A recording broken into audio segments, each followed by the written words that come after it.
కాబోయే కోడలివి నువ్వే కదా, అందుకే నీతో ఇప్పిస్తున్నాను. ఈ సాంప్రదాయం నీకు తెలియాలి కదా. వెళ్ళు.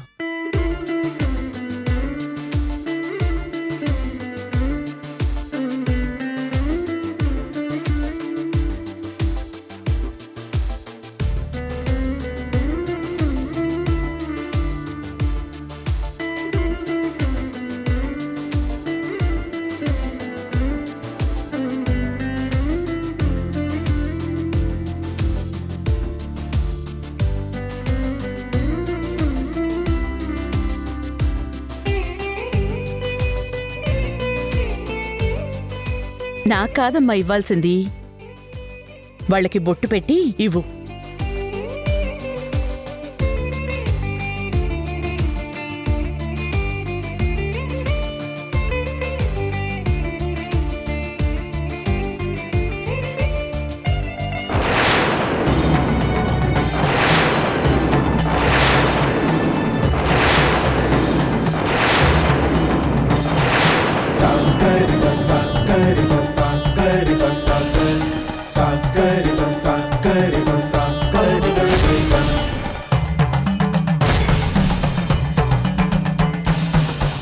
లక్ష్మి, పెళ్లి కోసం ఇచ్చిన తొలి పట్టు చీరని చేజార్చుకోకూడదని తెలీదా?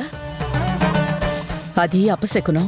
క్షమించండి అమ్మగారు, మా ఇంటి ఆడపిల్లకి పెళ్లి జరుగుతుంది.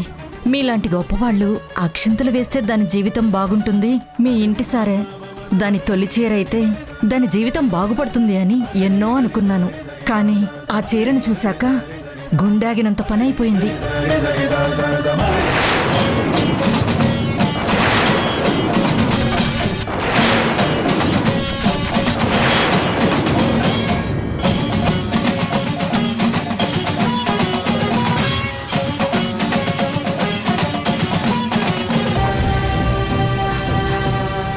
అయ్యగారు, ఎక్కడికి అయ్యగారు?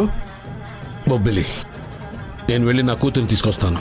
అయ్యా, మొన్న జరిగిన సంఘటనతో ఆ అమ్మాయి చుట్టూ ఒక రక్షణ వలయంలో అందరూ ఉన్నారు. ఇలాంటప్పుడు మీరు అక్కడికి వెళ్తే ఎలాంటి గొడవ జరుగుతుందని మాకు భయంగా ఉందయ్యా. జరగని గొడవ జరిగితే జరగని, నా కూతురి మీద నాకు ప్రేమ ఉంది, తన్ని తీసుకొచ్చే హక్కు నాకుంది. బొబ్బిలి వంశమే కాదు, ఏ కోర్టుకు వెళ్ళినా సరే నేనే గెలుస్తాను. అందుకే నా కూతురు నేను తీసుకొచ్చి తీరుతాను. మీ ధైర్యం గురించి మాకు సందేహం లేదయ్యా, కానీ వాళ్ళ మట్టి మీద బలం వాళ్ళకే ఉంటుంది కదా. వాళ్ళు అనుకున్నది చేయాలనుకుంటారు, కాబట్టి మీకేం జరుగుతుందని భయం మాకుంటుందయ్యా. అందుకేనయ్యా, ఏ సమస్య అయినా గొడవలతో కాకుండా మాట్లాడి పరిష్కరించుకుందామయ్యా. మాట్లాడాలని చూశాను, వాళ్ళు అవకాశం ఇవ్వలేదు. వెళ్ళి తెచ్చుకోవాలని చూశాను, నన్ను పొలిమేర కూడా దాటనివ్వలేదు. ఇంకా నా కూతురు వస్తుంది, ఈ గుమ్మంలోకి అడుగు పెడుతుందని ఇంకెన్నాళ్ళు ఎదురు చూడమంటావు? ఇంకెన్నాళ్ళు నా కూతురు మీద ప్రేమని నా గుండెల్లో దాచుకోమంటారు? అందుకే ఈరోజు ఏదైతే అయింది, నా కూతురుని తెచ్చుకుంటాను. ఇంకా నన్ను ఎవరు ఆపలేరు. రాము, బడిది.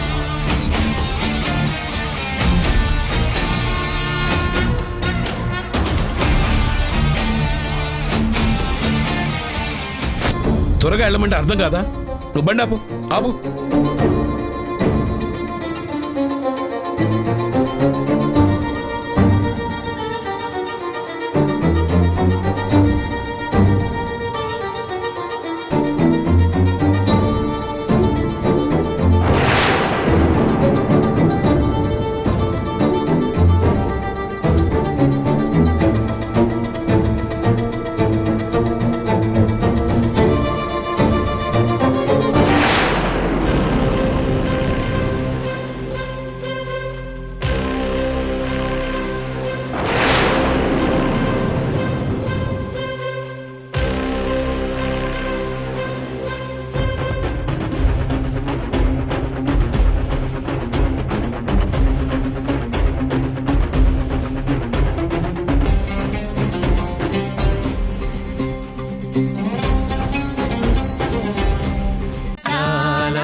దీని సంగతి తర్వాత ఇంతకీ నువ్వెందుకు వచ్చావో చెప్పు.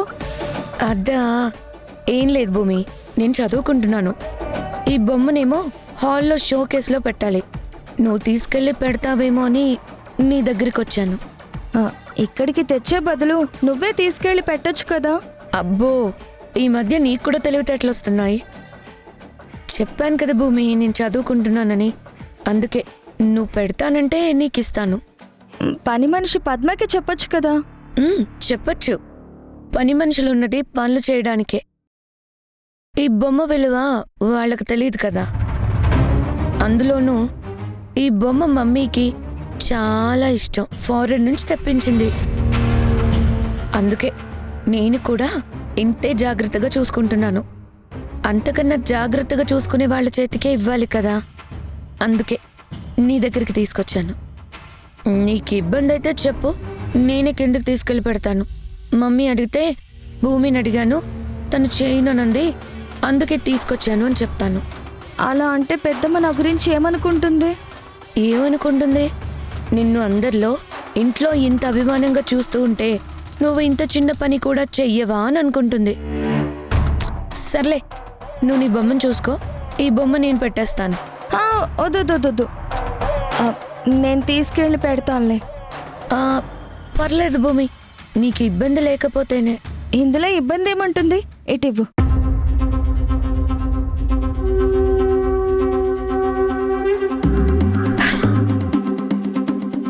నాకు తెలుసు భూమి, ఎలా చెప్తే నువ్వు వింటావో. వెళ్ళు, నీకే అర్థమవుతుంది.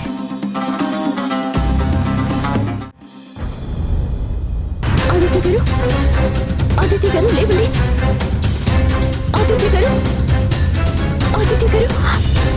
ఆదిత్య గారు ఏం జరిగిందమ్మా? డాక్టర్, ఆయన పక్క నుంచి వస్తున్నారు. కళ్ళు తిరిగినట్టున్నాయి. నేను వెళ్ళి చూసేసరికి ఆయన స్పృహ లేకుండా పడున్నారు.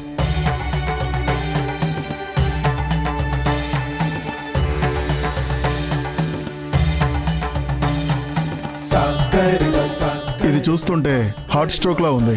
ఇమ్మీడియట్ గా ఐసీయూకు షిఫ్ట్ చేయండి. వాళ్ళు ఎవరైనా ఉంటే కబురు పెట్టండి.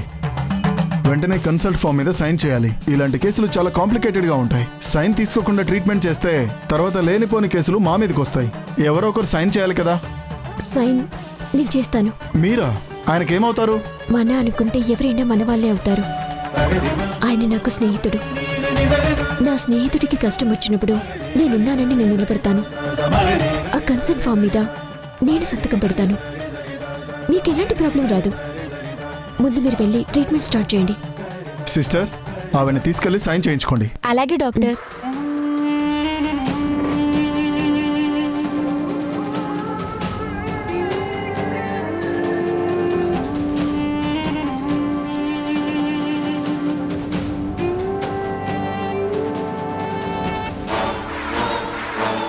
డాక్టర్, ఇప్పుడు ఎలా ఉంది ఆయనకి?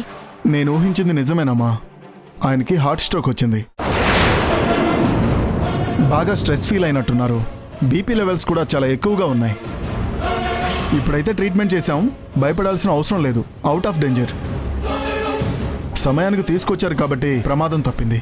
నేను వెళ్ళి చూడొచ్చా? కాసేపట్లో స్పృహ వస్తుంది, మీరు వెళ్ళి చూడొచ్చు. అలాగే డాక్టర్.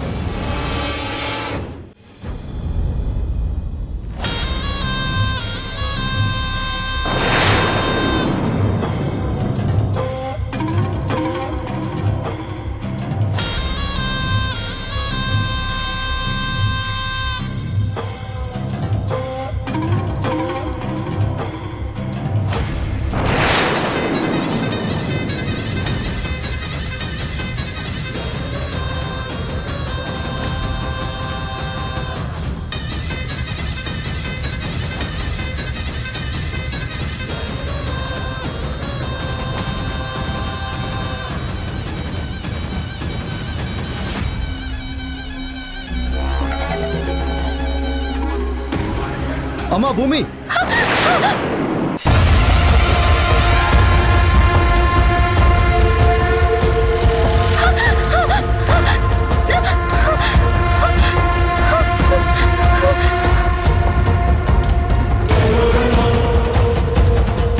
అయ్యో అయ్యో భూమి, అయ్యో భూమి, ఎందుకు ఇలా చేసావ్? నేనైతే నీ మీద ఎంతో నమ్మకంతో ఇచ్చాను. అమ్మకెంతో ఇష్టమైన బొమ్మ కదా. నువ్వు ఇలా పగలగొడతావని తెలిస్తే నేనే పెట్టుకునేదాన్ని కదా. ఏం జరిగింది? ఏముంది మమ్మీ, నేను రూమ్లో చదువుకుంటున్నాను. ఈ బొమ్మని నిన్న నేను నా రూమ్కి తీసుకెళ్ళాను.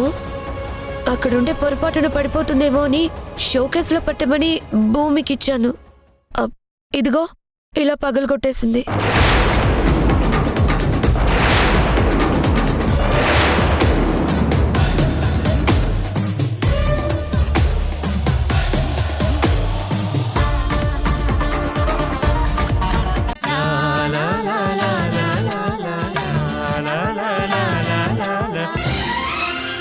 అయ్యో నేను తింటానులేమ్మా, నేనేమైనా చిన్నపిల్లాడినా?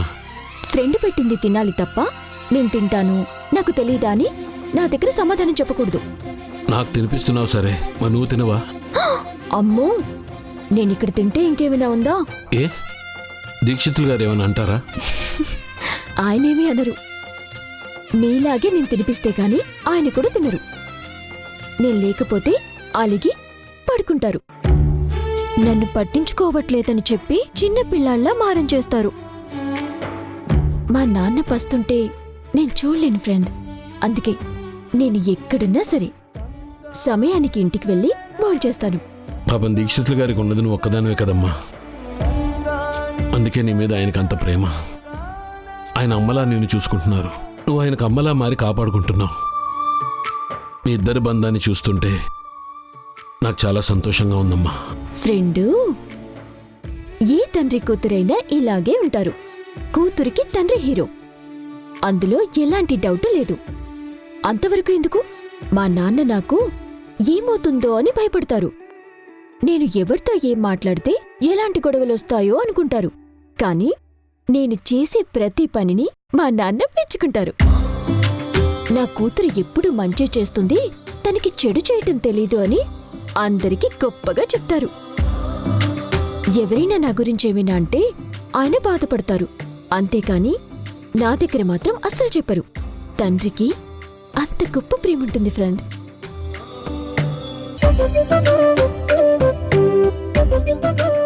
అయ్యయ్యో, ఆ కన్నీళ్ళేంటి? కూరలో కారం ఏమైనా ఎక్కువైందా?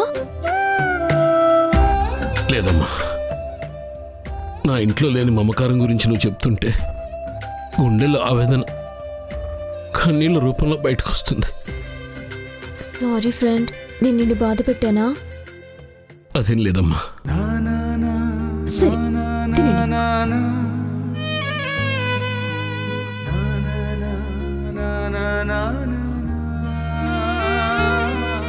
నన్ను క్షమించమ్మా.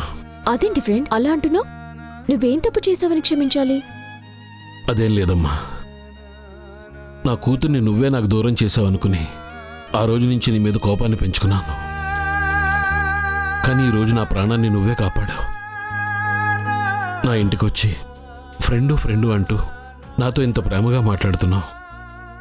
మీ తండ్రి కూతుర్ల బంధం గురించి నువ్వు చెప్తూ ఉంటే నా కూతురు కూడా నా గురించి ఇలాగే ఆలోచిస్తుందా అని నేను తలుచుకుంటున్నానమ్మా.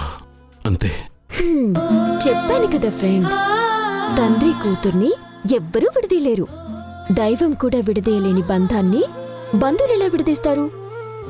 కొన్నాళ్ళు దూరంగా ఉంచగలరు, కానీ శాశ్వతంగా విడిపోయేలా చేయగలరా? భూమి నీ దగ్గరికి వస్తుంది, ఖచ్చితంగా నీతోనే ఉంటుంది. నేను చెప్తున్నాను కదా. అది నువ్వు అనుకుంటున్నంత సులువు కాదమ్మా.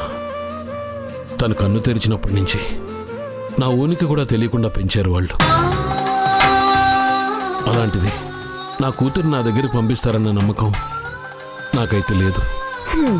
పంపించటానికి తనేమి పోస్ట్లో వచ్చే ఉత్తరం కాదు. మీ ఇద్దరిది రక్త సంబంధం. విడదీసే హక్కు ఎవ్వరికీ ఉండదు ఫ్రెండ్. భూమికి నీ గురించి ఎందుకు తెలియకుండా ఉంచారో, తనకసలు ఏం చెప్పుంటారో అన్నీ నేను తెలుసుకుంటాను కదా. తొందరలోనే మీ కూతుర్ని నేను మీకు చూపిస్తాను. ఏంటమ్మా నువ్వు అనేది? నా భూమిని నాకు చూపిస్తావా? ఏదో నా సంతోషం కోసం చెప్తున్నావు కదా. ఫ్రెండ్, జానకి మాటిచ్చిందంటే అది వెనక్కి తీసుకునే ప్రసక్తే లేదు. చెప్పాను కదా.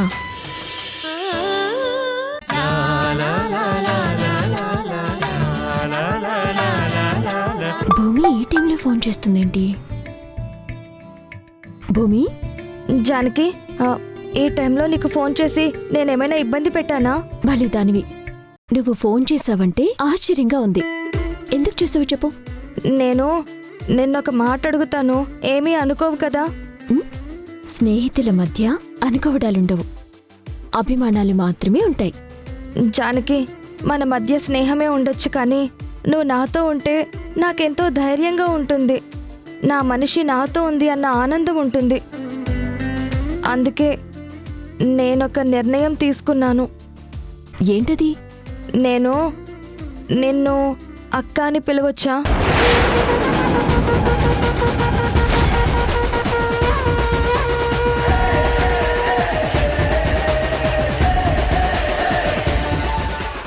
ఏంటి? అదే, నేను నిన్ను అక్క అని పిలవచ్చా?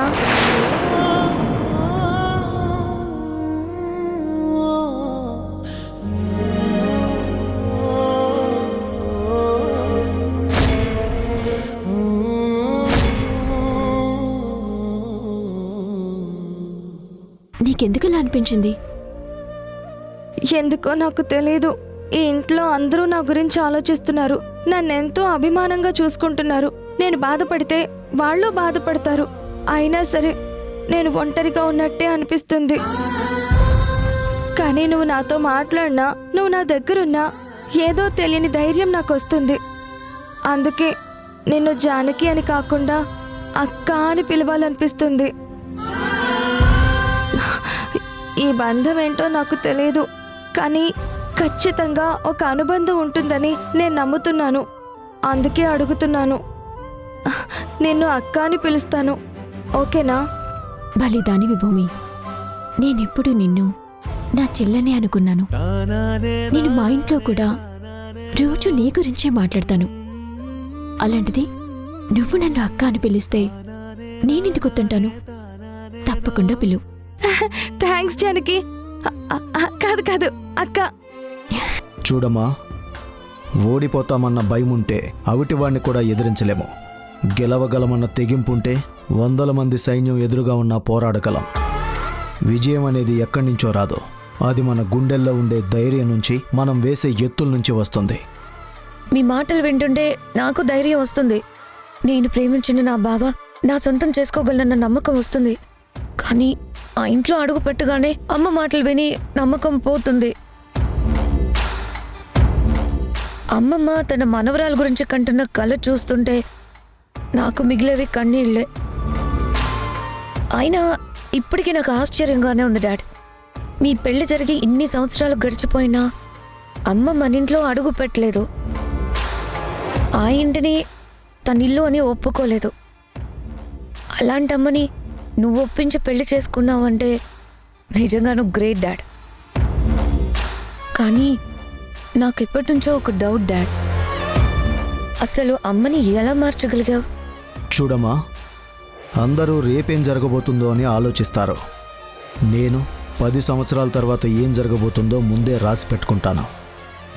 ప్రణాళిక కరెక్ట్గా ఉంటే వేసే అడుగు కూడా అంతే కరెక్ట్గా ఉంటుంది. ఈరోజు నువ్వు మీ అమ్మ గురించి ఆలోచిస్తున్నావు, కానీ నువ్వు పుట్టకముందే మీ అమ్మేంటో చదివినవాణ్ణి నేను. అందుకే ఆనాడే తన దగ్గర బలమైన మాట తీసుకున్నాను. మాట తీసుకున్నావా? ఏం మాట తీసుకున్నావు డాడ్? ఎలా తీసుకున్నావు? మీ అమ్మ బయటికి గంభీరంగా కనిపించిన చాలా సున్నితమైన మనసున్నది. ఆ మనసు వల్లే నన్ను క్షమించి పెళ్లి చేసుకుంది. మళ్ళీ నా మీద అనుమానం వచ్చినప్పుడు అదే సున్నితమైన మనసును కదిలించి అనుమానం రాకుండా చేశాను.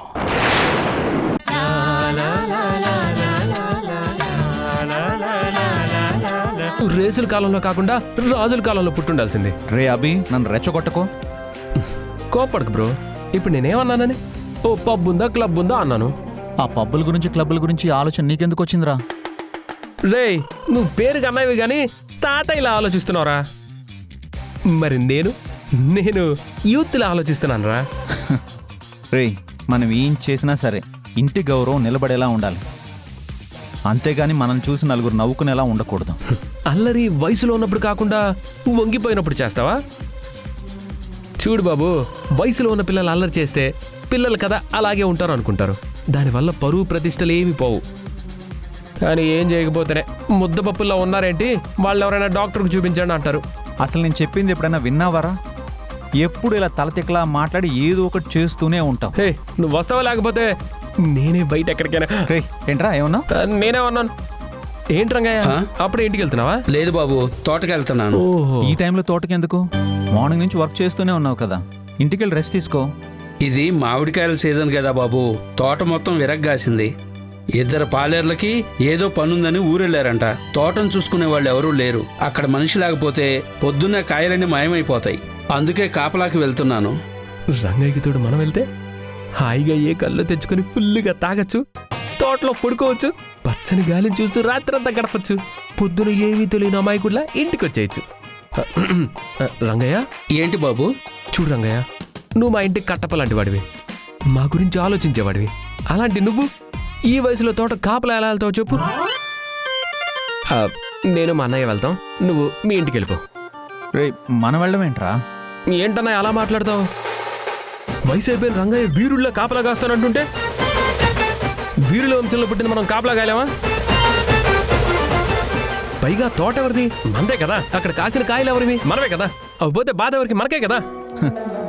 ఇంతకీ నీ బాధ ఏంటో చెప్పరా? అది కాదన్నయ్య, అసలు ఇక్కడ టైం పాస్ అవ్వడం లేదని నేను బాధపడుతున్నాను కదా. అందుకే ఈ రాత్రి మనం తోటకెళ్ళామనుకో, పచ్చడి ప్రకృతి చుట్టూ మామిడి తోటలో హాయిగా చక్కగా కబుర్లు చెప్పుకొని ఏ అర్ధరాత్రికో ఆ చల్లగాలికి నిద్రపోయామనుకో, పొద్దున సూర్యుడు రాగానే మనకి తెలివి వచ్చేస్తుంది, ఇంటికి వచ్చేస్తాం. రంగయ్యకి పని తప్పుతుంది, మనకి టైం పాస్ అవుతుంది. ఎలా ఉంది నా ఐడియా? బానే ఉంది, కానీ ఇందులో ఎలాంటి తిరకాసు లేదు కదా. అన్నయ్య, నువ్వు సిబిఐ ఆఫీసర్ లాగా నన్ను అనుమానించడం మానేస్తే మనం తోటకెళ్ళి కాపలా కదాం, పద.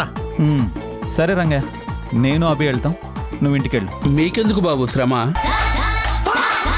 మీరు హాయిగా ఏసీలో పడుకోండి, నేను వెళ్తాను. రంగయ్య, ఎందుకు చెప్తున్నానో అర్థం చేసుకో. అసలే ఒప్పుకోక మా అన్నయ్య ఒప్పుకున్నాడు. నువ్వు ఇంటికెళ్ళు.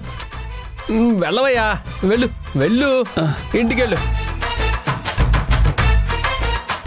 రే రారా. ఒక్క నిమిషం రా, వెళ్ళి అమ్మకి చెప్పొస్తాను. మనం ఏమైనా ధర్మపీఠానికి వెళ్తున్నావా? తీర్పు చెప్తానని చెప్పి రావడానికి. వెళ్తుంది తోటకి, ఎవరికి చెప్పక్కర్లేదు. నువ్వు ముందెళ్ళు, నేను మధ్యలో వచ్చి జాయిన్ అవుతాను. సర్లే వెళ్ళు, త్వరగా రా. అసలు తోటకు ప్లాన్ చేసింది శుభ్రంగా కళ్ళు తీసుకొచ్చి కడుపు నిండా తాగేసి పడుకుందామని. ఇప్పుడు నీకు చెప్పానంటే నేను తిన్నది కక్కే వరకు తంతావు. అందుకే ఈ నిజాన్ని నీకు ఇక్కడ చెప్పను, మజ్జిగా అక్కడ నమ్మిస్తాను. రేయ్, నేను అడుగుతుంటే ఏదో స్టాచ్యూలో అలా నిలబడిపోయావేంట్రా? ఏంటో చెప్పు. బాబు భార్గవరామ, మీ అనుమానాల్ని పక్కన పెట్టి ముందు మీరు వెళ్ళండి. నేను చల్లని కూల్ మజ్జిగ తీసుకొస్తాను, మీరు వెళ్ళండి. సరే, త్వరగా రా. వెళ్ళవయ్యా, వెళ్ళు వెళ్ళు. అన్నయ్య తోటకి, మనం కళ్ళు కాంపౌండ్కి.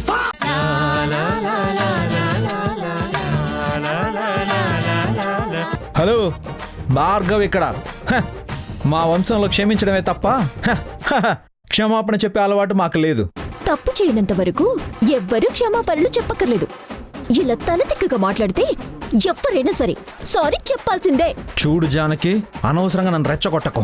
నా కోపం వస్తే నేను అసలు మనిషినే కాను. ఇప్పుడు మాత్రం మనిషిని ఎవరైనా అన్నారా? రే చూడరా ఎలా మాట్లాడుతుందో. జానకి, నీకు దండం పెడతాను, వాడిని రెచ్చగొట్టుకు. ఎందుకు వాడితో గొడవ పడతావు? ఆడి బదులు నేను సారీ చెప్తాను. సారీ.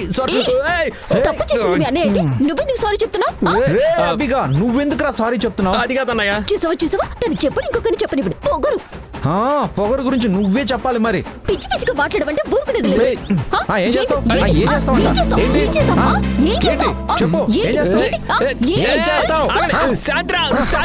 శాంతి.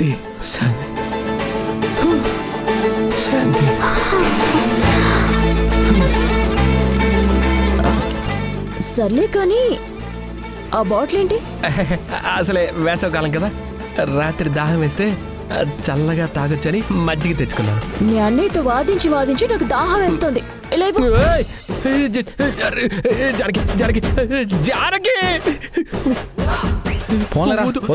ధర్మం చేశాను అనుకో. ఎంత పుల్లగా ఉందేంటి? బాటిల్ లాక్కొని తాగిందే కాక మళ్ళీ పుల్లగా ఉంది, చేదుగా ఉందని వంకలు పెడతావా? అయినా మా తమ్ముడు తీసుకొచ్చింది నువ్వు తాగడం ఏంటి?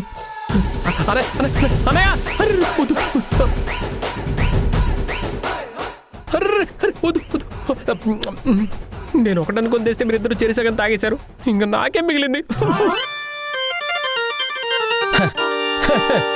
పక్కరా ఖాళీ బాటిల్. అసలు తోటకి వెళ్తున్నావు, ఆ దెయ్యాల చెట్టు దాటుకుని వెళ్ళాలంటే భయం పోవడానికి నేను తెచ్చుకున్న కళ్ళుని పోటీ పడి మీరిద్దరూ ఖాళీ చేశారు. సరే సరే, మీరిద్దరూ కాపలాకి వెళ్ళండి, నేను ఇంటికి పోతాను. హే, అదేంట్రా నన్ను రెచ్చగొట్టేసి నువ్వు వెళ్ళిపోతానంటావేంటి? తెచ్చిన బాటిల్ మీరు ఖాళీ చేశాక నేను ఎలా ఉంటాను? మీ ఏడు మీరు ఆడవండి, నేను వెళ్ళి ఇంకో బాటిల్ తీసుకొస్తా. రైట్ ఆచు. చూసావా, మీ తమ్ముడు కూడా నీతో ఉండట్లేదు, అది తమరి టాలెంట్. అనవసరంగా నీతో గొడవ పడ్డం ఎందుకని వాడు వెళ్ళిపోయాడు. ఇదంతా నీ వాళ్ళే. ఛే!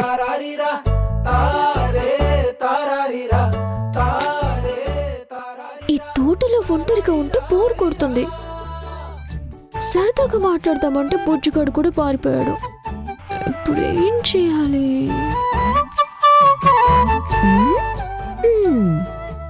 పాటలు వింటే టైం పాస్ అవుతుంది.